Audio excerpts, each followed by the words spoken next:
오늘의 10분 말씀 고린도 후서 4장입니다. 오늘 본문 고린도 후서 4장은 그동안 1장에서부터 다뤄왔던 바울의 고백, 그리고 고린도 교회가 집중해야 하는 것들을 다시 한번 강조하고 있습니다. 1장에서는 사도 바울이 위로를 강조하였습니다. 이 위로는 하나님께서 주시는 위로인데 그냥 위로함을 넘어선 힘을 주시는 위로입니다. 하지만 이 위로는 바울 사도와 같이 삶의 방향이 복음에 있는 자들에게 있는 것입니다. 그래서 먼저 하나님의 위로를 구하기 이전에 내 삶이 복음을 향해 살아가고 있는지를 먼저 돌아보셔야 합니다.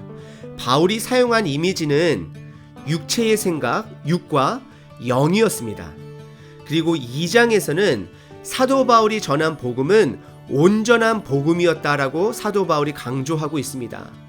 그리고 사도 바울이 그 복음을 강조하면서 본인의 방문 계획이 변경되었다 하더라도 그것은 하나님에 의한 인도하심이었고, 고린도 교회에도 이러한 온전한 복음을 볼 줄 알아야 한다라고 강조했습니다.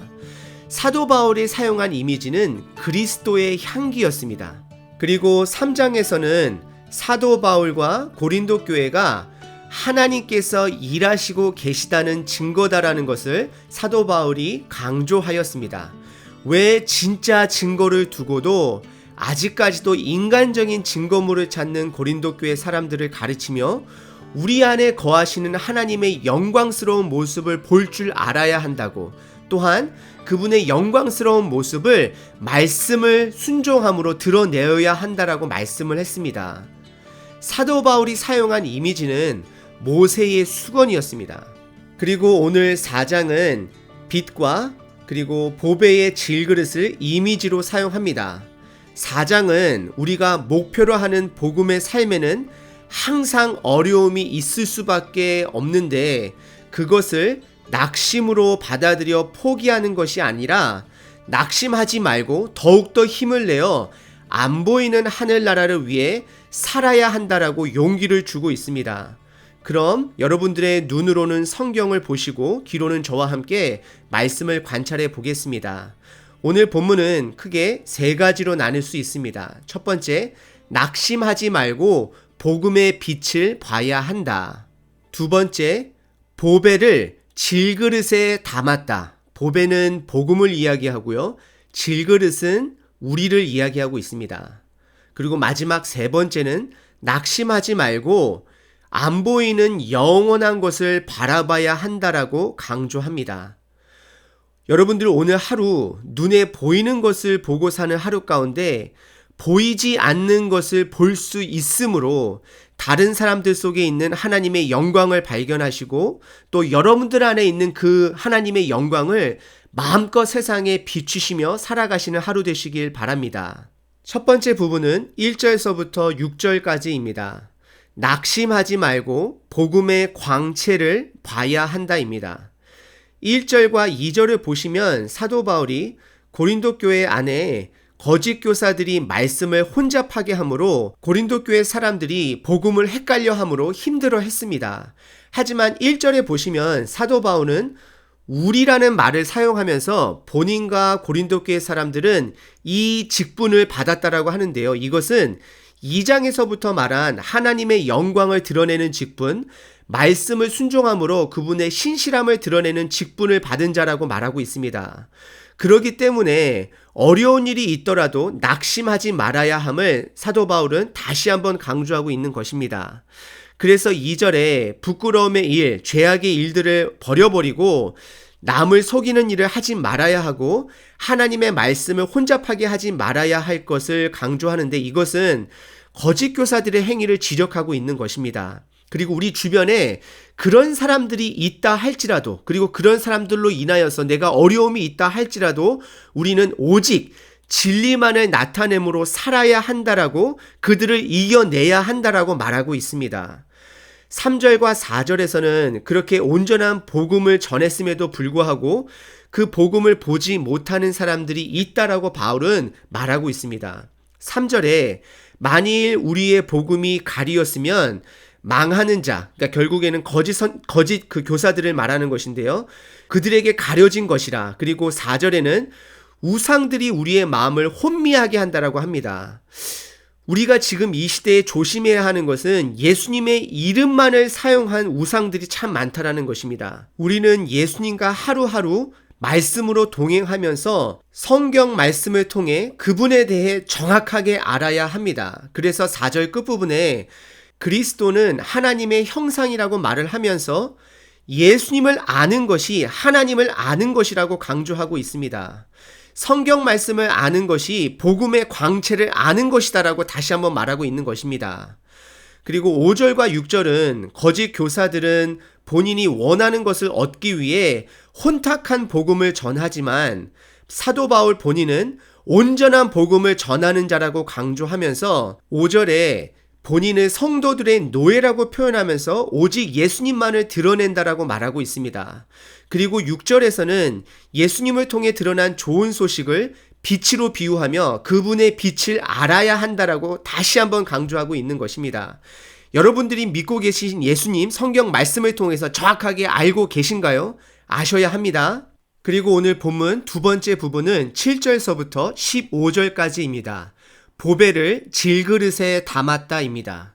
여기서 말하는 보배는 복음, 예수님이고요. 또 그분의 가르침을 말하고 있는 것이고 질그릇은 우리를 상징하고 있습니다. 보물과 깨지기 쉬운 질그릇은 잘 어울리지 않습니다.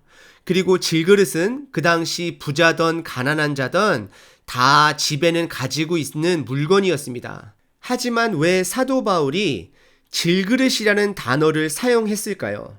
첫 번째, 예수님의 고난과 부활을 상징하기 위함입니다. 깨지기 쉬운 질그릇, 즉 우리를 상징하면서 우리를 위해 죽으신 예수님을 상징하기도 합니다. 두 번째, 깨지기 쉬운 질그릇은 쉽게 낙담하는 우리를 상징합니다. 세 번째, 부서지기 쉬운 질그릇은 복음의 삶을 살아가는 우리 삶에 분명하게 다가오는 고난을 상징합니다. 네 번째, 그 질그릇에는 힘이 없고 오직 보배, 복음에만 힘이 있음을 강조하기 위함입니다. 다섯 번째, 우리의 고난과 핍박을 통해 그 복음을 이루어 가신다라는 뜻이 있는 것입니다. 그럼 7절부터 보실 텐데요. 7절에 큰 능력은 하나님께 있음을 분명하게 말하고 있습니다. 여러분들이 왜 질그릇이라고요? 여러분들에게는 힘이 없습니다. 하나님을 의지하셔야 합니다. 8절서부터 10절은 복음의 삶을 살아가는 자들에게는 고난이 있을 수밖에 없다라고 말을 합니다. 우겨싸임을 당할 것이고 답답한 일을 당할 것이고 박해를 받을 것이고 거꾸러뜨림을 당할 것이고 하지만 보배 같은 복음의 힘으로 견딜 수 있고 이겨낼 수 있다라고 성경은 말하고 있습니다. 그리고 그 고난의 목적은 오직 예수님만을 드러내기 위함이라 말을 합니다. 우리들 앞에 보석과 질그릇이 놓여져 있으면 분명히 보석에게 눈이 더 갑니다. 근데 자꾸 질그릇이 보석처럼 되려고 한다면 깨질 수밖에 없습니다. 저희들은 그 복음을 우리 삶에 담고 있는 것으로 만족하고 그분의 것을 드러내는 것에 감사해야 하는 것입니다. 그래서 15절에 우리 삶에 고난이 있다 하더라도 복음의 힘으로 그것을 이겨내어 감사함으로 하나님이 이기게 해주셨다는 것을 인정하고 그분을 드러내기 위함이라고 말하고 있습니다. 여러분, 지금 여러분 삶에 고난이 있으신가요? 그러면 그 고난이 복음의 삶으로 인한 고난인지 아니면 그냥 개인적인 욕심으로 생긴 고난인지를 구별하셔야 합니다. 아니면 그냥 일반적인 삶 속에서 오는 고난들도 있습니다. 그리고 여러분들이 겪고 있는 고난이 복음 안에 있는 고난이라고 여겨지신다라면 견디셔야 합니다. 낙심하지 말아야 됩니다. 낙심하지 말아야 된다는 뜻은 포기하시면 안 된다는 것입니다. 인내하십시오. 분명히 여러분들의 능력이 아닌 하나님의 능력으로 여러분들을 그 어려움 상황들을 이기게 하실 것입니다. 하나님께서 힘을 주실 것입니다. 그리고 본문의 마지막 세 번째 부분은 16절서부터 18절입니다. 우리가 바라봐야 할 삶의 관점입니다. 16절에 눈에 보이는 일들로 인해 낙심하지 말라라고 말합니다. 그리고 겉사람은 낡아지더라도 속사람은 날로 새로워진다라고 이야기를 합니다. 왜 그럴까요? 안 보이는 하나님의 나라를 내 삶 속에서 볼 수 있기 때문에 날마다 새로운 것입니다. 여러분들이 이제 나이가 들어가면서 아무리 멋있는 여행지를 가더라도 가뭄이 떨어지는 것을 발견하실 수 있을 것입니다. 왜일까요? 그동안 여러분들의 삶에 여러분들의 눈으로 수없이 좋은 것들을 봐왔기 때문입니다. 눈으로 보는 거는 결국에는 다 사라질 것들입니다. 여러분들의 거울을 통해서 여러분들의 얼굴을 보게 되면 이제는 육신이 늙어져 가고 주름이 늘어가는 걸 보지 않습니까? 근데 그 주름을 바라보고 사는 것이 아니라 영원한 하늘 나라를 바라보고 살아야 된다는 것입니다. 우리는 일상 속에서 하나님의 나라를 보는 연습을 하셔야 하는 것입니다. 17절에 잠시 받는 환난은 영원한 것을 이루어가는 과정이라고 말을 하고 있습니다. 그리고 18절은 우리가 주목해서 봐야 하는 것은, 살아내야 하는 것은 보이지 않는 하늘나라를 봐야 한다고, 하늘나라 백성으로 살아내야 한다라고 말하고 있는 것입니다. 그것이 영원한 것이라고 말하고 있습니다. 여러분들 믿거나 믿지 않거나 하늘나라는 이미 이 땅에서 예수님을 통하여 시작되었습니다. 그래서 그분의 영광을 발견할 수 있는 것입니다. 우리의 공로가 아닌 전적인 그분의 희생과 사랑으로 이 땅에 주변 믿음의 공동체 사람들 가운데, 그리고 여러분들 가운데 그분의 영광이 있습니다. 그것을 발견할 수 있는 눈, 그 영광의 삶을 살아낼 수 있는 안목을 가진 자 되시길 바랍니다.